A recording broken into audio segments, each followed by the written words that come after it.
आज ज्येष्ठ कृष्ण द्वितीय है। आज श्वेत केतु जयंती है। श्वेत केतु उपनिषदों में एक बड़ा नाम है। श्वेत केतु 3 मुख्य उपनिषदों में वर्णित है: बृहदारण्यक उपनिषद, छांदोग्य उपनिषद और कौशितकी उपनिषद। श्वेत केतु महान ऋषि आरुणि उद्दालक के पुत्र थे। श्वेत केतु को किस लिए जानते हैं? शैक्षणिक ज्ञान से आध्यात्मिक ज्ञान की यात्रा के लिए। यानी ये जो शिक्षा हम लेते हैं गुरुकुल में, आजकल स्कूलों में, कॉलेजों और यूनिवर्सिटीज़ में लेते हैं, है ना? तो इस ज्ञान का कितना मूल्य है, इस बात को जानने के लिए श्वेत केतु को हम याद करते हैं। हुआ यूं कि उनके पिता ने उनको गुरुकुल भेजा। जब गुरुकुल से वो वापस आए तो उनको बड़ा अहंकार हुआ ज्ञान का, क्योंकि वो सब कुछ सीख लिए। वेद पुराण दर्शन पढ़ लिए, व्याकरण पढ़ लिए, इतिहास भूगोल सीख लिए, गणित सीख लिए। उनको लगा कि मैं ज्ञानी हो गया। तो पिताजी ने उनसे पूछा कि क्या तुमने सब ज्ञान प्राप्त कर लिया है? बोला हाँ, मैंने सब ज्ञान प्राप्त कर लिया, आप मुझसे पूछ सकते हैं। तो बोला अच्छा वो बताओ, मुझे उसके अनुभव के बारे में बताओ जिसके अनुभव को जान लेने के बाद किसी और अनुभव की ज़रूरत नहीं पड़ती है। कि उस चीज़ के बारे में बताओ जिसके जानने के बाद कोई ज्ञान बाकी नहीं रह जाता है। तो वो बड़े सोच में पड़ गया। बोला ऐसा तो कुछ है ही नहीं भाई, मैंने व्याकरण पढ़ा, गणित पढ़ा, लेकिन ऐसा कुछ तो नहीं पढ़ा मैंने। तो ये बात बड़े ध्यान से समझने की है कि आज भी आप देखो, लोग ग्रेजुएट करते हैं, पोस्ट ग्रेजुएट करते हैं, प्रोफेसर लिखते हैं, डॉक्टर लिखते हैं, अपने नाम के आगे इतनी सारी डिग्रीज़ लिखते हैं, हाँ, और अपने आप को बहुत पढ़ा लिखा मानते हैं, है ना? तो ये बिल्कुल श्वेत केतु की दशा है। लेकिन उनके पिताजी ने पूछा, क्या तुमने आत्म तत्व को जाना? अब देखो, आज के जो शिष्य हैं उनसे कौन पूछता है? उनके पिता पूछते हैं कि भाई तुमने कॉलेज यूनिवर्सिटी में क्या पढ़ाई की? तुमने गणित पढ़ लिया होगा, इतिहास पढ़ लिया होगा, लेकिन तुमने क्या आत्मज्ञान पाया? तो उनके पिताजी को ही नहीं पता होता, तो वो पूछेंगे कैसे? समस्या ये है ना? तो ऋषि आरुणि उद्दालक ने कहा, बेटा जब तक तुम आत्मा को नहीं जान लो, तुम्हारा ये सारा ज्ञान व्यर्थ है। और ये बात हम सबको अपने आप से पूछ लेनी चाहिए कि क्या जो ज्ञान हमने लिया है स्कूल, कॉलेज, यूनिवर्सिटीज़ में, वो पर्याप्त है? क्या हमारे साथ ये ज्ञान जाएगा? जब हम ये शरीर छोड़कर चले जाएंगे तो क्या इस शरीर के साथ वो ज्ञान भी चला जाएगा? तो ये बहुत महत्वपूर्ण प्रश्न है, और इस बात के लिए श्वेत केतु को हम बार बार याद करते हैं।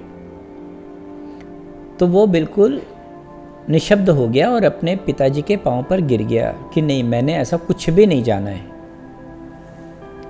पता नहीं हम लोगों के जीवन में ये दिन कब आएगा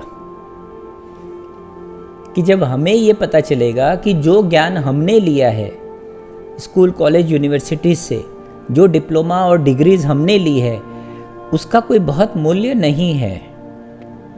तो अपने पुत्र को आत्मज्ञान देते वक्त उन्होंने एक उद्घोषणा की। उन्होंने एक बात बताई। क्या था वो बात? तत्त्वमसि। तत् का अर्थ हुआ वह, त्वम मतलब तुम, असि मतलब हो, यानी वह तुम हो। तत्त्वमसि, वह तुम हो। यह जो तत्त्वमसि महावाक्य 4 महावाक्यों में से एक हुआ। आप केरल के सबरवाला मंदिर में जब जाते हैं तो उसके मुख्य द्वार में लिखा हुआ आपको मिलता है ना? तत्त्वमसि। तो तत्त्वमसि है क्या? तत्त्वमसि मूल ज्ञान है। मूल ज्ञान हम किसे कहते हैं? जैसे मान लो आप बहुत सारे मिट्टी के बर्तनों को देख रहे हो और उनको समझना चाह रहे हो, तो बर्तनों को समझने से पहले तुमको तो मिट्टी समझना पड़ेगा ना। अगर आप जेवर के दुकान में जाते हो और जेवर आपको समझना है, तो जेवर किन से बना है? सोना से बना है। तो जेवर के बारे में अध्ययन करना है, समझना है, तो उससे पहले आपको मूल में जाके सोना को समझना पड़ेगा। जब तक आप सोना को नहीं समझोगे, उसके स्वरूप को नहीं समझोगे, तब तक तुमको जेवर नहीं समझ में आएगा। उसी तरीके से अगर इस संसार को समझना है, परमात्मा को समझना है, खुद को समझना है, तो मूल में क्या है? मूल में है आत्मा। तो जब तक अपनी आत्मा को नहीं समझ लो, जब तक उस ब्रह्म को नहीं समझ लो जो आत्म रूपी है, तब तक कुछ भी समझ में नहीं आएगा। अब ये जो तत्वमसी है, ये कई दर्शनों का आधार बना, जैसे अद्वैत वेदांत शंकराचार्य का, वो यही कहते हैं। वो कहते हैं तत्वमसी। उनके हिसाब से क्या है, उन्होंने कैसे परिभाषित किया? तत्व यानी ब्रह्म, त्वम माने जीव, असी माने होना, यानी ब्रह्म ही जीव है, यानी ब्रह्म और जीव एक ही हैं। तो ये आधार बना अद्वैत वेदांत का। सिर्फ ये बात अगर समझ में आ जाए तो आप ये समझिए पूरा वेद समझ में आ गया। अगर सिर्फ ये एक लाइन अगर समझ में आ गया तो आप समझिए संसार का सारा ज्ञान आपको आ गया। ये पूरा जीवन रूपांतरित कर सकता है। सिर्फ पढ़ने बोलने और रटने से नहीं होगा, इसको अपनी अनुभूति में लेना होगा। अगर आपके अनुभूति में आ गया और आपने इसको साध लिया कि तत्वमसी है, माने जीवन जो कुछ भी है ये ब्रह्म ही है, इसका मतलब सब कुछ एक है, पूरा ब्रह्म एक ही है। आप जिस घर में रहते हो, आप ये समझते हो ना ये घर मेरा है, तो आप घर को गंदा करते हो क्या? नहीं करते हो।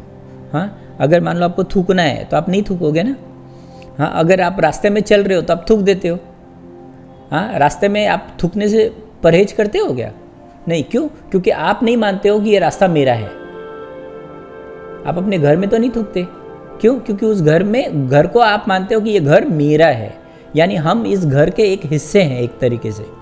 अगर ये बात समझ में आ जाए तत्वमसी, तो आप घर में क्या, रास्ते में भी कभी नहीं थूकोगे। आप वहीं थूकोगे जहाँ थूकना है। तो एक तरीके से रूपांतरण हुआ।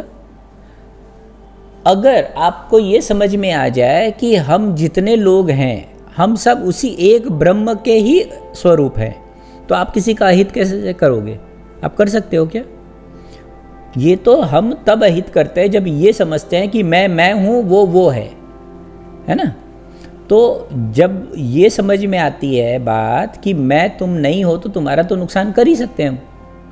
लेकिन अगर तुम्हारे अंदर भी हम उसी को देखें जो मेरे अंदर है, तो हम तुम्हारा नुकसान नहीं कर सकते हैं। तो इस तरीके से रूपांतरण संभव है।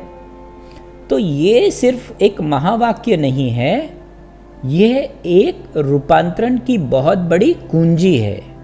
और श्वेत केतु को हम बार बार याद करते हैं इस बात को याद करने के लिए कि जो अकाडेमिक नॉलेज, जो शैक्षणिक विद्या हमने ली है, ठीक है, उसका बहुत मूल्य नहीं है। जब तक हमें आत्मज्ञान नहीं होता है, जब तक हम अपने आप को नहीं जान लेते हैं, इस पूरी दुनिया को भी जान लें तो वो व्यर्थ है।